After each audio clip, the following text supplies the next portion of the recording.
का अर्थ ना है कि मन दो प्रकार की इच्छाएं प्रकट करता है। किसी को अपने अधीन करने के लिए केवल उसकी नकारात्मक ही भावना रखी जाए तो नहीं बनेगा। अधीन करने के लिए दो बातें होनी चाहिए, एक तो प्यार और एक शासन। जैसे जंगली घोड़ा लाओ ना, तो उसको चाबुक भी चाहिए, थोड़ा भयभीत रहे, और उसको हाथ फेरो, दुलार करो, खवाओ पियाओ, जिससे वो अनुकूलता को हमारी पहचाने, और जब प्रतिकूल हो तब चाबुक। तो दोनों से उसको अधीन किया जाता है, उसको भय दिखा के और प्यार दिखा के। ऐसे इस समय जंगली घोड़ा मन समझ लो, जिधर चाहता उधर रौंद के फेंक देता है हमें।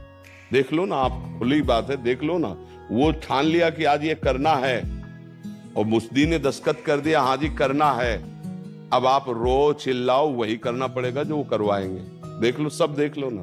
बोले हम नहीं चाहते कि ये खाएं, हम नहीं चाहते ये पिए, हम नहीं चाहते पाप कर्म करें, पर होता है ना, क्योंकि सिस्टम उल्टा हो चुका है। इसको सीधा करना पड़ेगा। अब इसको सीधा करने के दो उपाय हैं, एक से नहीं चलेगा कि नहीं करेंगे नहीं करेंगे, नहीं।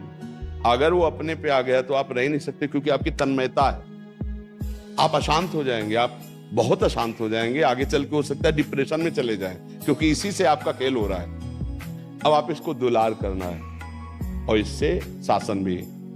दुलार यदि वो धर्म पूर्वक भोग भोगने के लिए कहता है तो मान जाओ उसकी बात।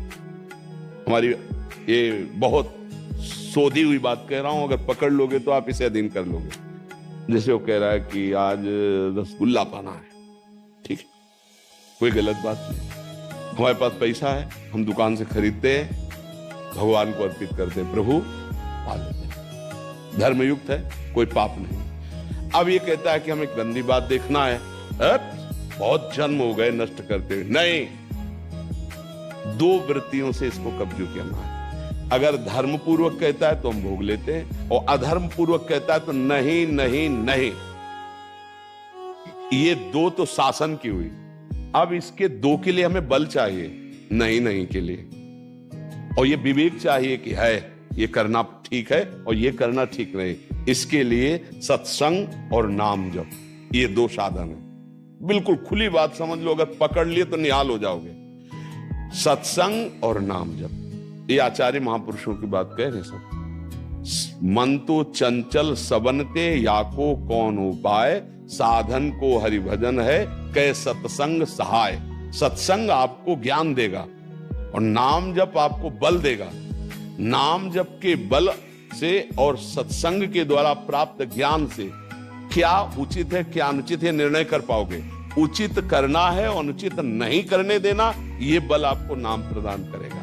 अगर इस पद्धति से चले तो दीर्घ काल तक, ये छोटी बात नहीं, दीर्घ काल तक फिर आपको अनुभव में आएगा कि मन शांत हो गया, कहीं जाता नहीं। जैसे आगे चलकर भजन जब परिपक्व हो जाता है तो मन से पूछे तुम्हें क्या चाहिए, तो अंदर से आता है कुछ नहीं।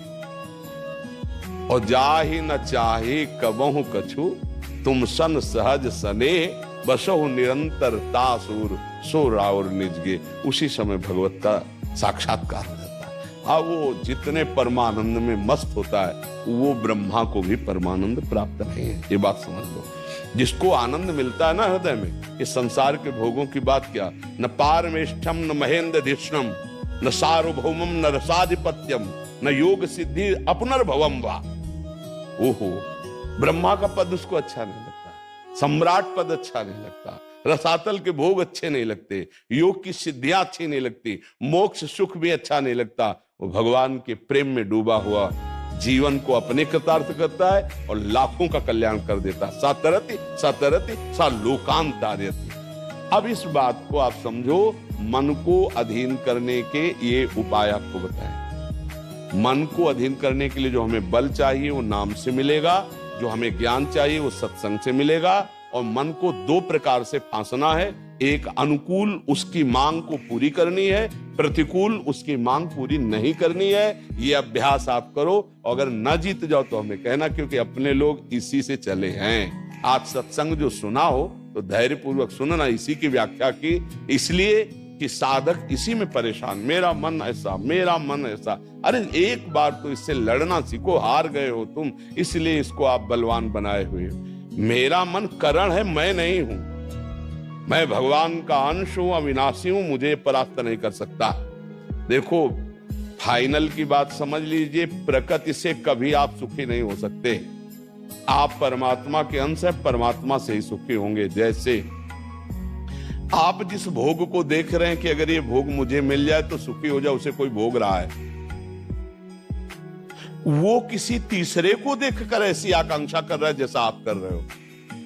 वो चौथे को कर रहा है। पूरी सृष्टि को इसी में फांस रखा है और तृप्त कोई नहीं है।